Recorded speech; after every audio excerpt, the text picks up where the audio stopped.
how did you refocus your plans as how you said you did? You tried marketing, e-commerce, rapping, content creating.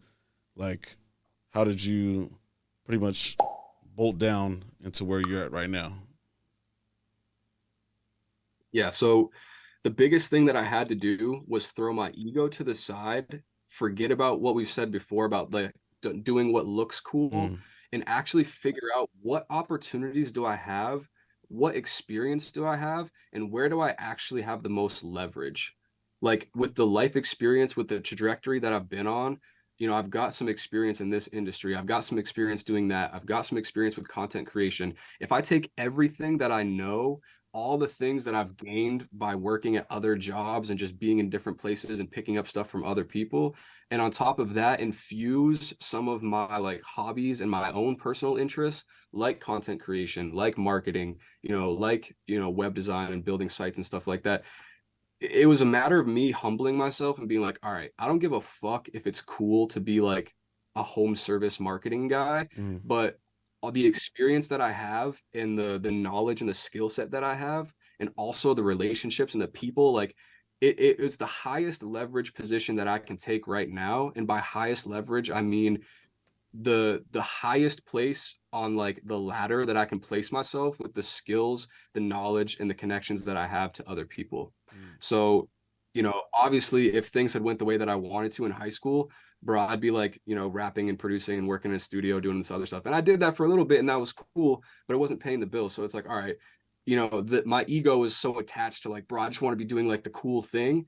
But when I really look at my life and look at the other things going on and where I've actually gained experience and where I can provide the most value to people, that's a big one too. It's like, all right, putting all of those things together, I found kind of the situation that I'm in right now, which is like, all right, I like this. I know a lot about this. I can do this and I can help people. And on top of that, the people that I'm helping, the solutions that I provide are worth a lot of money. So boom, like that was it right there. okay. I just had to humble myself and look at where I could actually be the most valuable to people. That was the biggest mindset shift for me that kind of steered me in the direction I'm in right now.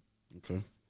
And could you give some advice real quick for obviously like how you quoted the cool thing right now is to create content and be on the internet, being seen, building clout while making money at the same time.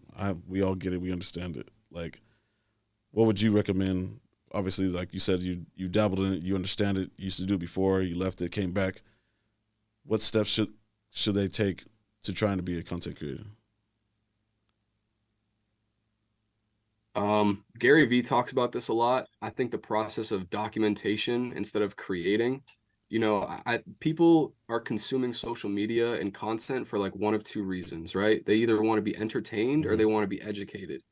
And if they're coming to you for education, you better know damn well what the fuck you're talking about Mm-hmm. if you want to be a source of information for people. Mm-hmm. So also, if for those of you that want to be like entertainers, you got to find something that's unique about you that other people don't have, right? Whether it be your looks, your personality, you're funny, you've got a cool talent or a skill that's unique.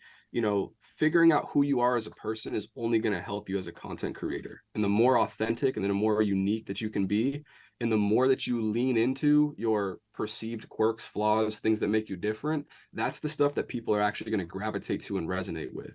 So on top of that, like, the first piece would be figuring out who you are as a person, and that's the unique angle that you should take with your content to separate yourself from the millions of other people that are trying to do it. Mm-hmm.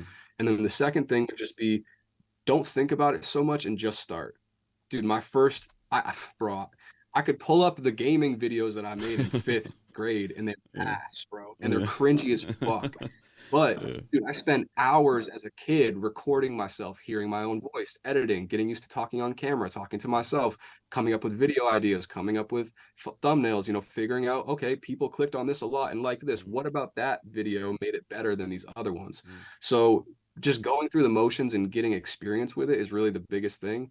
And I think that there's this kind of, I mean, not only just with content creation, but with anything in general. People think that they can just start something and 2 months later they're going to be Yeah. popping and it's their full-time job. It's like, bro, Mm-hmm. have a 5-year plan. Yeah. For Shit doesn't happen yeah. overnight. I think a lot of people see too many people that just come up overnight over one video that went viral and stuff like that. They think it just happens to everybody, man, and it don't work like that.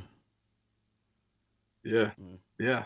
Bro, it's like 5, 6 years in Mm-hmm. the game, and then a perfect storm happens and shit blows up all at once. So it looks like it was an overnight success, but you got to realize that dude's been grinding for 3, 4, 5, For six real. years, and just the right pieces hit at the right time, and then it all goes up from there. So most people think, and social media can happen fast, Yeah, dude. For it some does people, happen. there are anomalies, bro. So you can't rule it out. But generally speaking, it's perfect timing and preparation Yeah. coming to an intersection. But that doesn't happen for years Mhm. sometimes for a lot of people. So Very true.